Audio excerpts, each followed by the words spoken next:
Welcome, everyone. This is Manny's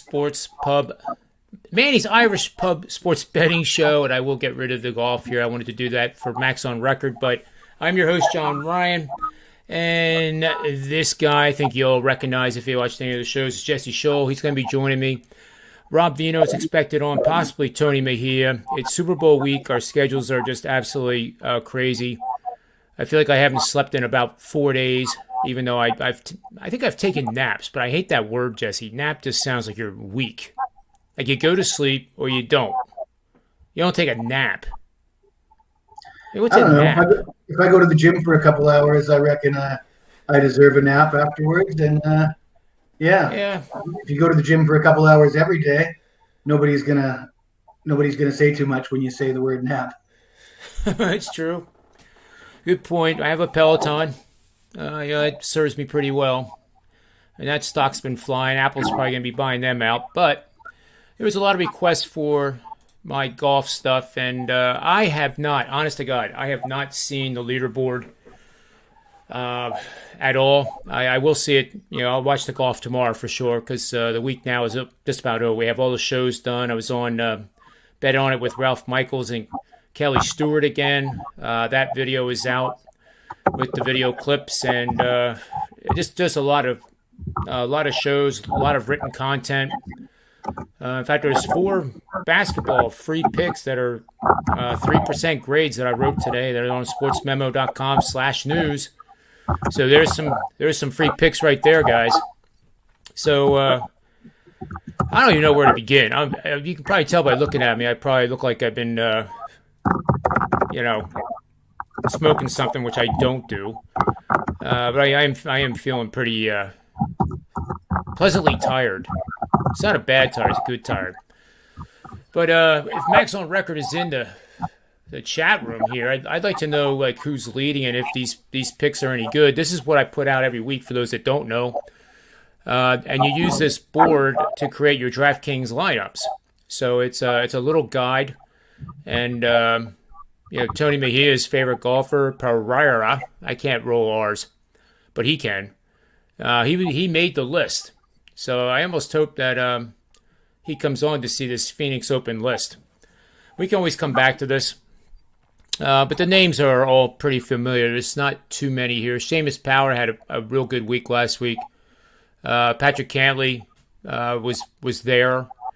Charlie Hoffman is a guy that plays this event well year after year after year. And this is the best tournament in the world, Jesse. I know you don't follow golf that much, but I believe it's the 16th hole is a par 3, and it looks like Fenway.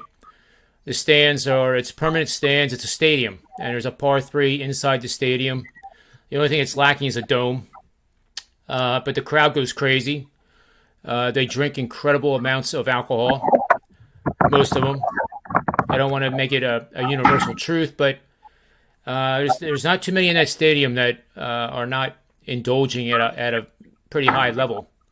And it's very close to Arizona State University, where Phil Mickelson went to school, and where he has a house. So the people they go wild, right?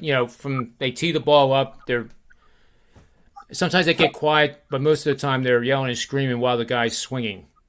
And then if the ball is close to the hole, they cheer, and if they miss the green, God help them. Then it's like you're in South Philadelphia for whatever sporting event is taking place that they lose. But I'm going to take that down. And did you follow the trade deadline at all today? Well, I saw the big one with Harden going to the Sixers. I have the Sixers shirt on. Yeah, you must be happy about that. I'm actually not. Believe it or not, I'm not. And what's interesting is the last time I looked at the futures odds about an hour and a half ago, the Nets are the favorite to win the World Championship. Plus 380. I think that's got to change because I can't see Simmons being a positive replacement for Harden. But he's going to augment KD with his ball handling, his defense. He was second runner-up in Defensive Player of the Year award 2 years in a row. He's one of 3 players ever to, during his first 4 years, average double digits in points, 7 or more rebounds per game, and 7 or more assists per game. And he's 11th on the all-time list in triple doubles with 31, and he's pretty young. I think he'd be great if you just played him for the first 3 quarters. What are you going to do down the stretch? You know, that's why I'm enamored with this situation, because until last year, that wasn't the case. There wasn't that concern that he wasn't going to shoot. There was a concern that he wasn't going to make 2 free throws down the stretch, but more times than not, he made at least one. They tried to hack a Simmons thing, and it actually didn't work. But for whatever happened during the playoffs, and it seemed like it was the middle of the playoffs, you take a look at the game film of him during the tail end of the playoffs, and then take a look at him like in a game where he scored 42 points, which was his season high last year, and he was just a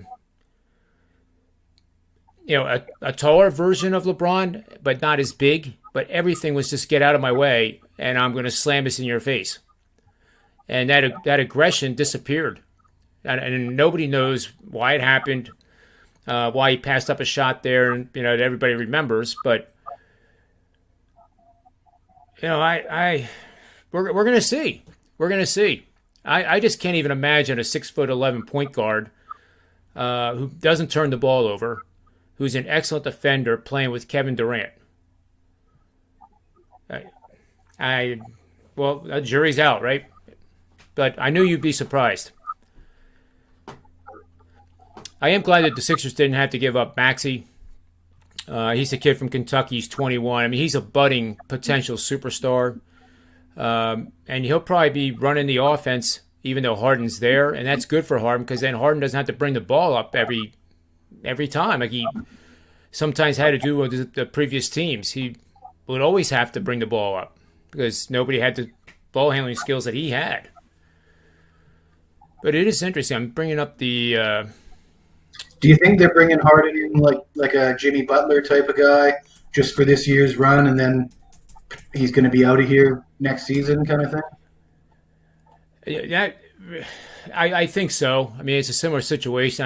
I look back in hindsight and think the Sixers should have signed Jimmy Butler after that run, because they were awful close. I mean, they were one hell of a shot away from getting to the final.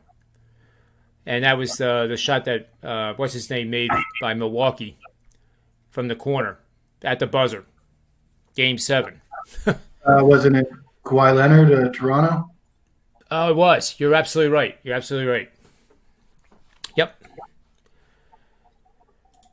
So it's going to be very, very interesting. That's for sure. I had Toronto to win the title that year, and Kawhi to win the MVP. Well, that was brilliant. Absolutely. Let's see if anybody's popped in here. Nobody yet. Let's see what the Slack says. There is a chance, and I'm sure everybody would understand. There is a. I'm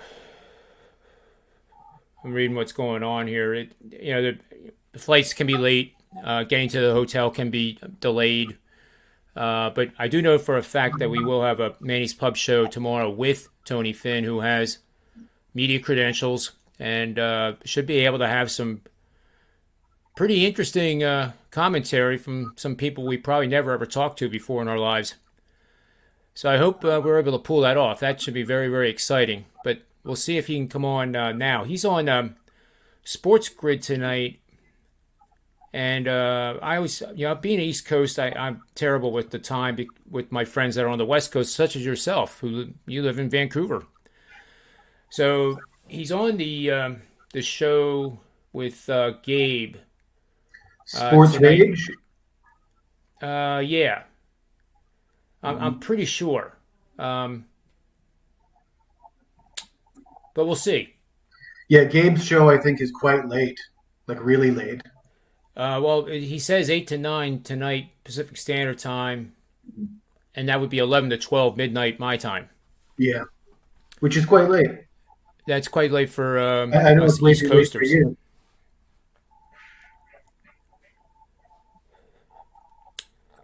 Yeah, I just got word here that we're gonna have the full blown show tomorrow. Be looks like the whole crew, Tony Mejia, Rob Veno, and Tony Finn. And Tony Finn will be more than likely at SoFi Stadium on location, and he's going to have an awesome day. I wish I was him right now. That's what makes the Super Bowl so great. Especially on a Friday. Let's see. I got comments here from Max on Record says. Max on Record, who's winning this thing if you're listening?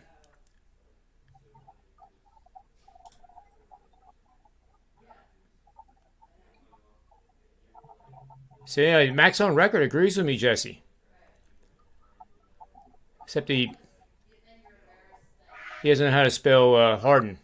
Mm-hmm. I think he's talking about James Harden, isn't he? That's what it looks like, yeah.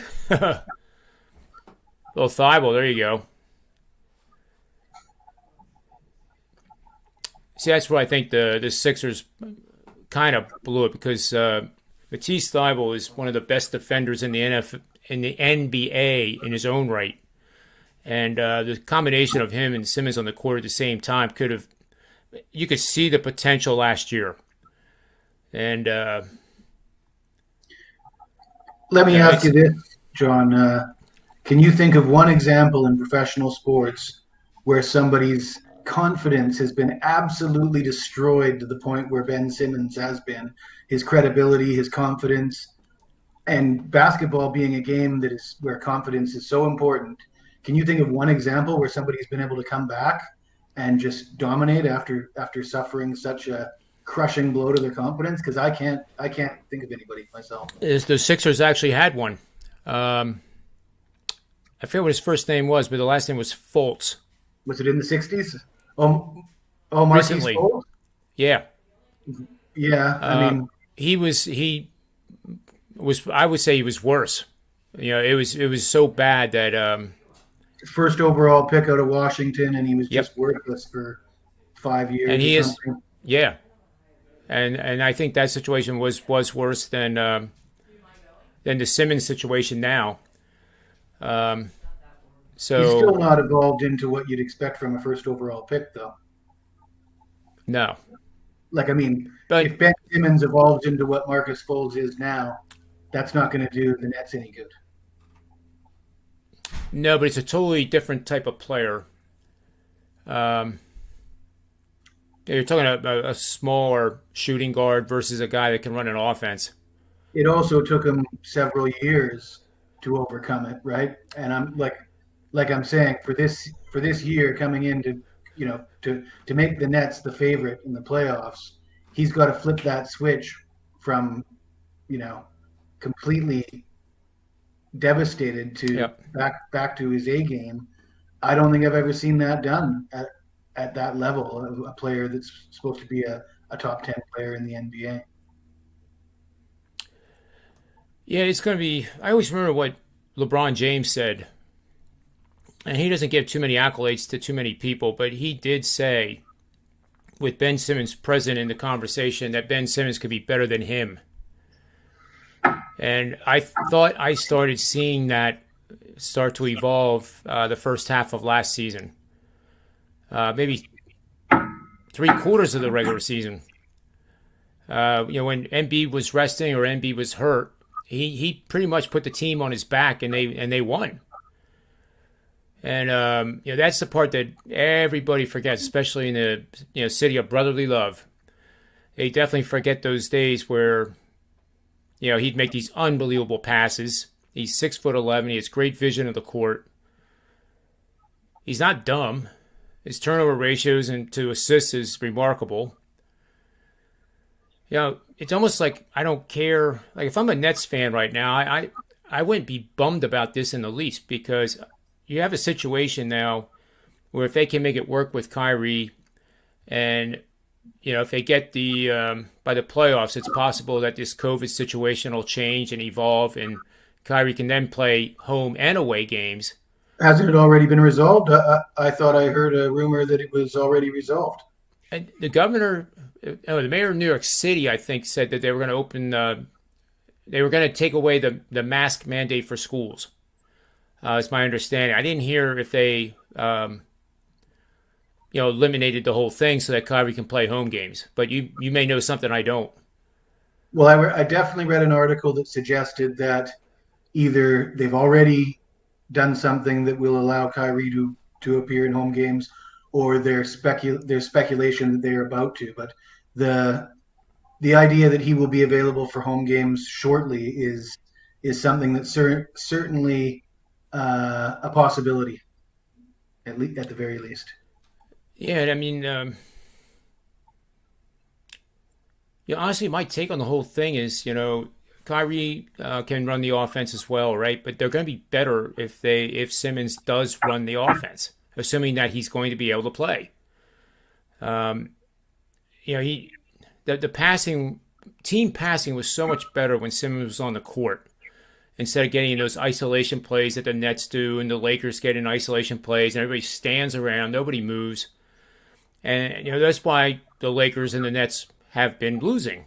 Their passing has just been horrific, and there's not enough sharing of the ball. There's not enough pass distribution. There's not enough assists, and those are the teams that lose.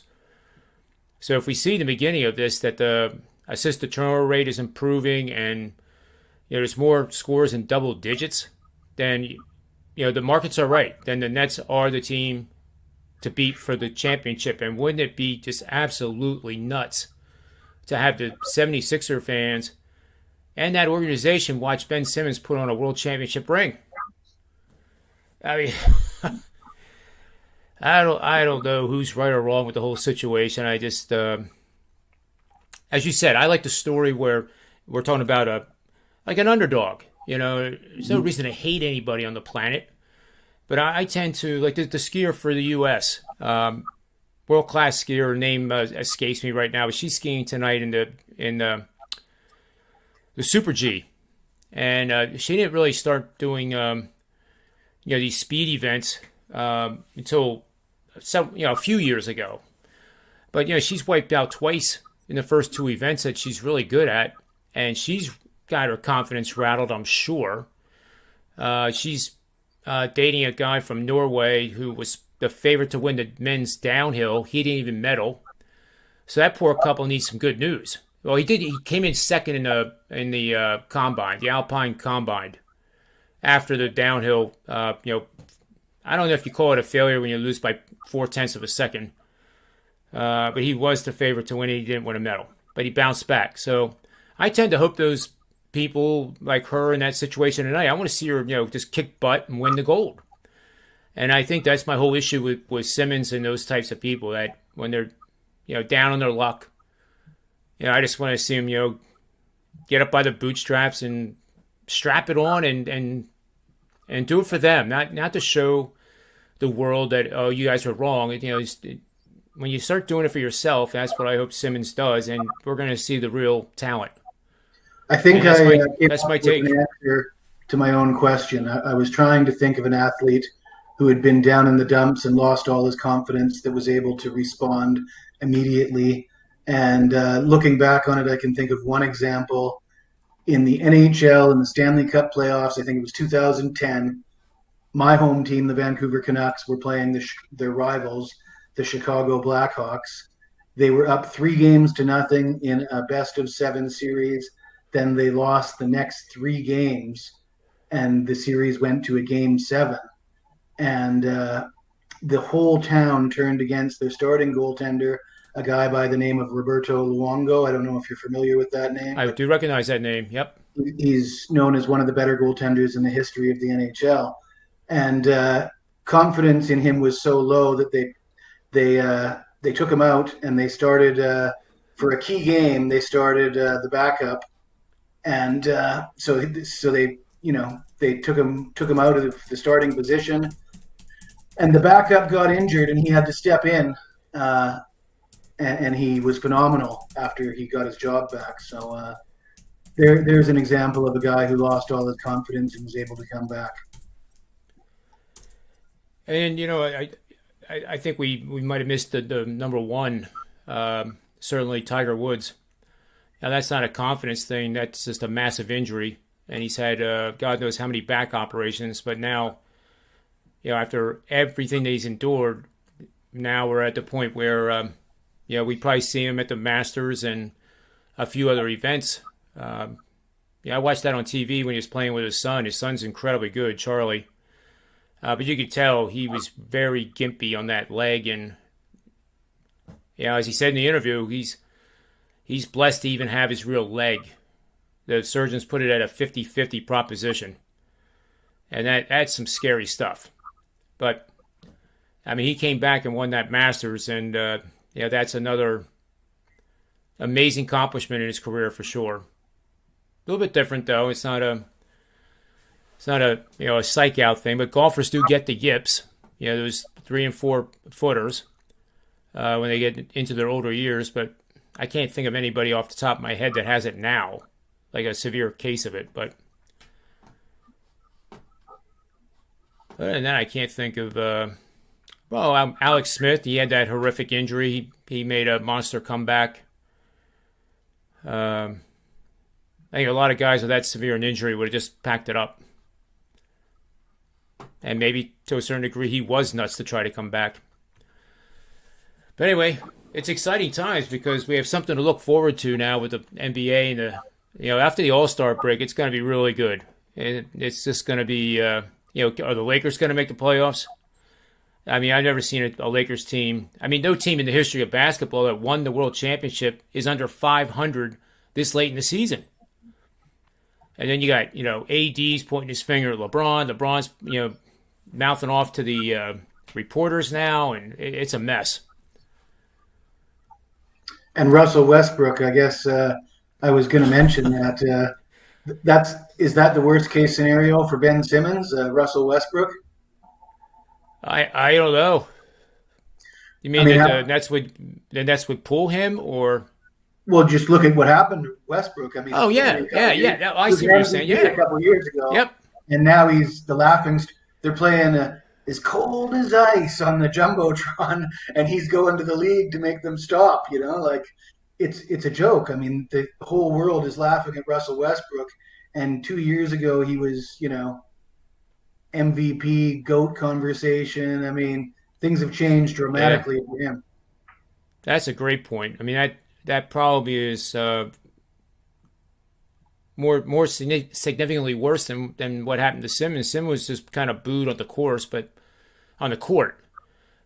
they never played music cold as ice or any of the other songs that would be appropriate. But see, that's a part that I don't like with the sports. You don't know what's going through somebody's mind, and when they're struggling, what does it do to bash if you're a Sixer fan or you're a Laker fan right now, what good does it do to say, oh, Russell Westbrook, he's a bum. He sucks. I could shoot better than him. Why did the Lakers get him? They ought to just let him go. What good does that do? John, I would have some sympathy for Russell Westbrook if it wasn't for the fact that in my job, when I don't perform, you take a bit of a beating in the Twitter sphere. You know what I mean? Well, that's true. That's true. You're here to perform, and when you don't, you hear about it. And I live by those rules, so I can play by those rules. Yeah, that's a very good point. You just have to suck it up, and you don't win every game in the NBA. You go through losing streaks. People boo you during the losing streaks, but you're going to be in the playoffs, and you know that the end result could be them cheering you wildly as you advance in the playoffs. So I think the pros get it, but the Westbrook situation is getting ugly. It really is. Vogel's benching him in the fourth quarter. He didn't play last night. Lower back issue or something like that, and then that gets blown out of the proportion in the media because they claim that it's not true and he just doesn't want to play now. And you can see how this can just avalanche. It's crazy. Well, don't think that can't happen to Ben Simmons either.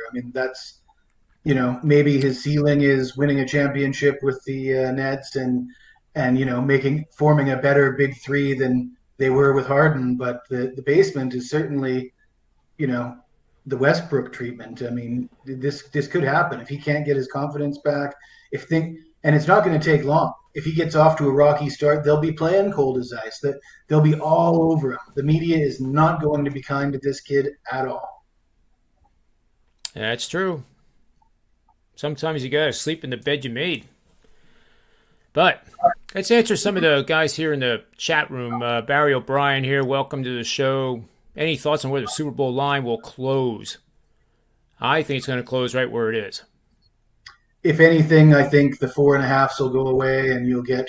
If it's going to move at all, I could see it going to 3.5.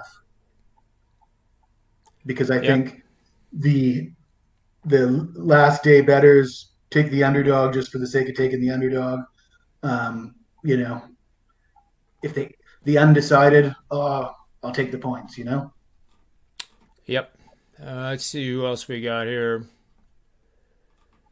We did Max on record. That's good. Here.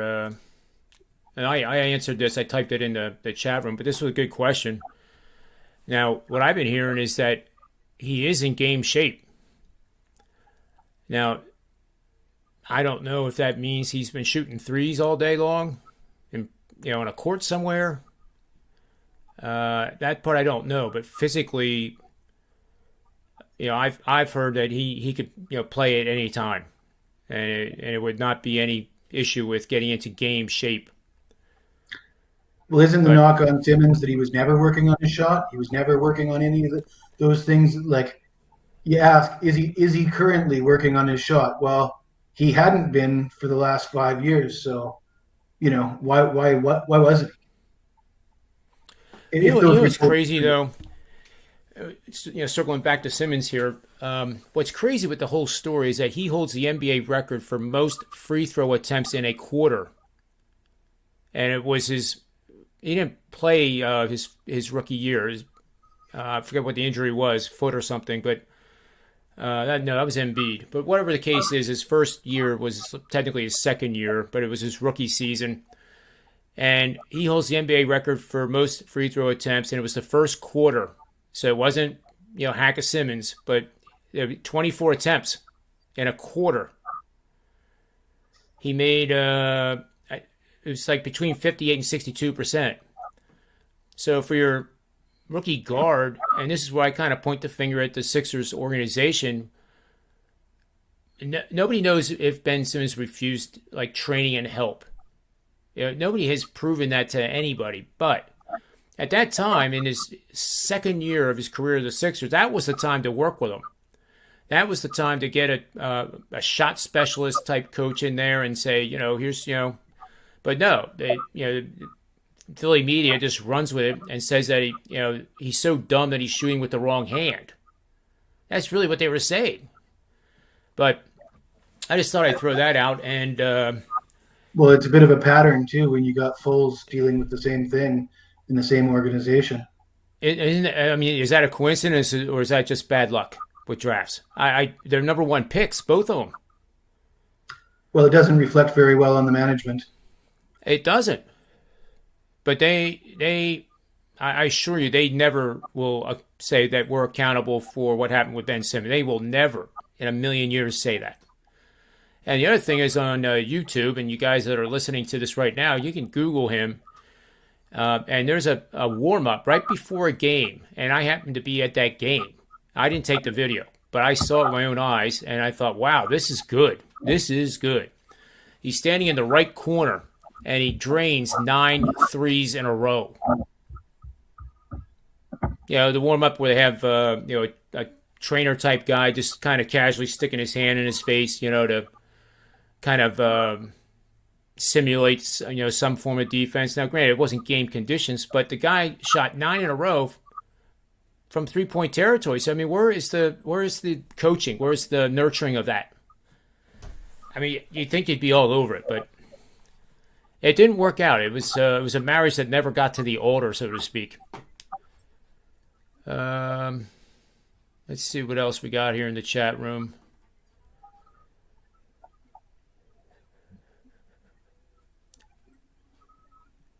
Sports Memo TV, look at that. Our employers, Jesse. Tiger, I have heard that he is in game shape and can be expected to play soon.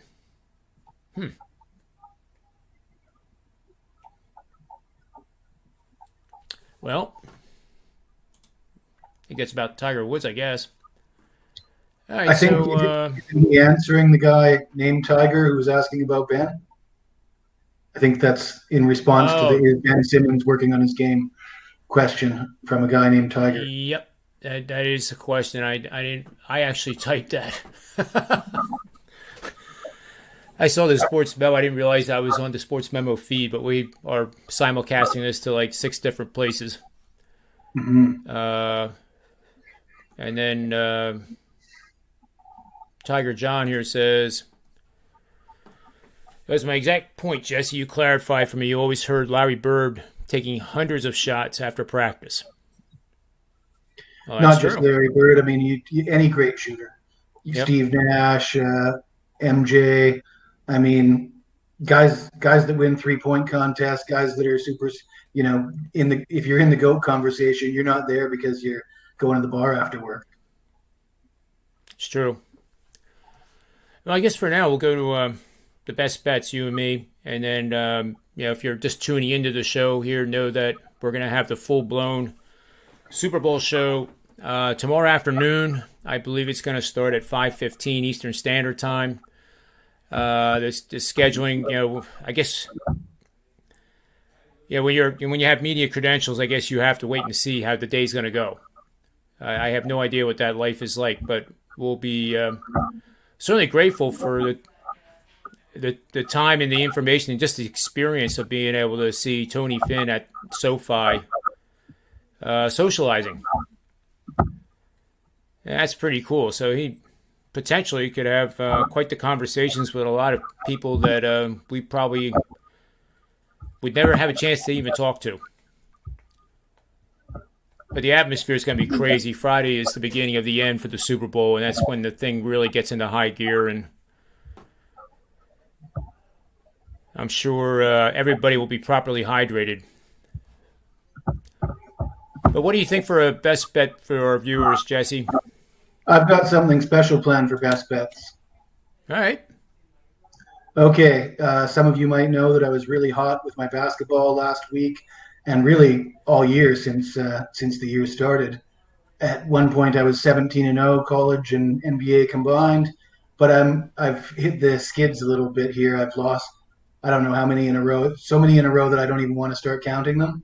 So I've got 3 picks up for sale, premium picks at Sports Memo tonight, and the games kick off in about an hour. I'm just going to let you know what I got for my premium picks, all 3 of them right here, right now. Because if you were looking at what I did yesterday, you're probably not coming to buy them anyways. So, but I think we're going to get off the schneid tonight. And the first one is a total in Maryland and Iowa. This one opened at 149, and I think that is a reflection of the history between these two teams. Of course, Iowa, a high-scoring, high-flying team for the last few years, but they aren't the team. There's no Luka Garza anymore. They're more of a middle-of-the-road Big Ten team now. They're not putting up that 100-point, 90 points they used to, nor is Maryland. This one was a little bit inflated, and I did mention get in early because I think this number is going to get bet down. It has. It's 146.5 now. I gave it out when it was 149. That's my first one. My second one, I'm going to give props to my man, Dr. Chuck, who pointed out that Edwardsville in the Ohio Valley Conference, which I must admit I'm not that familiar with the Ohio Valley Conference. UT Martin is on the road at Edwardsville tonight, and the leading scorer, I believe his name is Rayshawn Taylor. I'm going to take a stab at that, but I mean, the guy was scoring 25 points a game his last few games, and he tore his ACL. He's out for the season. They're the last place team in the Ohio Valley. I think they have 1 win in conference play. They're home favorite tonight without their leading scorer. So I'm taking UT Martin. And the last one is the over 146.5 in Purdue, Michigan. Again, you think of Purdue and Michigan, they have more opposite what I said about Iowa and Maryland. These teams have more of a reputation for defense. Not so much this year. They're both scoring a ton of points, and they've both been involved in high scoring games of late. I think that number is a little low, so I'm going to go over with that one. And that rounds off my 3 premium picks for tonight. And you're welcome. Hopefully they win. It's good stuff. So I'm gonna. My best bet is the NBA angle of the day, which is done so well by Joe Ranieri, the host of that show, the NBA tip-off show on WagerTalk, and I give him a slide every day, and they play. I don't know what I'd call the music. It's like you're in a woman's hair parlor. That type of background music that's all just so nice and light, and it's like you're in a. It's funny as hell, but. Let's see. Yep. No, that's not it. That is not it. Where did I put this? That is interesting. Where did we put this? Well, I can just give me 1 second here, and I will get it. Well, I take a little bit here.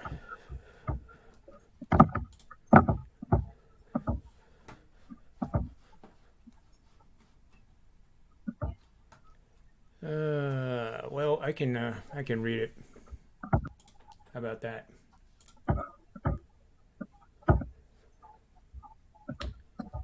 All right, so we have the Knicks and the Golden State Warriors. And this angle of the day, unfortunately, I won't be able to put my slide up there for you, but the Golden State's favored by 9 over the Knicks with a total of 217 points. I don't think the Knicks have a snowball's chance of of making the playoffs or even getting to 500. Conversely, Golden State is either the best team or the second best team, in my opinion. And even though the Nets right now are the NBA odds-on favorites at BetMGM, I still think that Phoenix or Golden State is the one that's going to hoist the trophy. But you're going to bet on favorites of 3.5 to 9.5 points in the month of February. And February is an important month because that's the beginning of down the stretch. And it's also after game number 41. And it's also after game number 52, which are percentages of an 82-game season. So February is an important month. For this when the cream rises to the top and the better teams take care of business against the poor teams. And this is the matchup. So the favorite out-rebounds their opponents by at least 3 per game, which Golden State does a great job with. And the favorite is not playing on back-to-back nights. It's hit 58% against the spread, 102 wins, 74 losses, 4 pushes over the last 5 seasons. So if you like action, that's almost it's 180 bets over 5 seasons. So that's a lot of action. Make sure you write that one down and use it every day. It's been a tremendous system. 58% is very good over a 5-year period with no losing seasons among them. So that's my best bet to take the Golden State Warriors. I have 3 more over at sportsmemo.com/news in college hoops that you can get featuring Duke and Clemson and Drexel and Hofstra and a few others that are quick reads, and I hope you take advantage of that as well. So, Jesse, we're going to take off here, and then we'll be back tomorrow with another edition of the Manny's Irish Pub Sports Betting Show, and it's one that I hope it all comes together. I know Tony Finn's doing an awful lot for us, and certainly if it doesn't work out, it doesn't work out. But I know he'll, if he's available to provide some really good, info and intelligence about what's going on at the Super Bowl, I know he's the guy that's going to come through. So until then, have a great night in the sports betting markets tonight, guys and gals. And remember, always bet with your head, never over it. And may all the wins be yours. Thanks for watching. We'll see you tomorrow.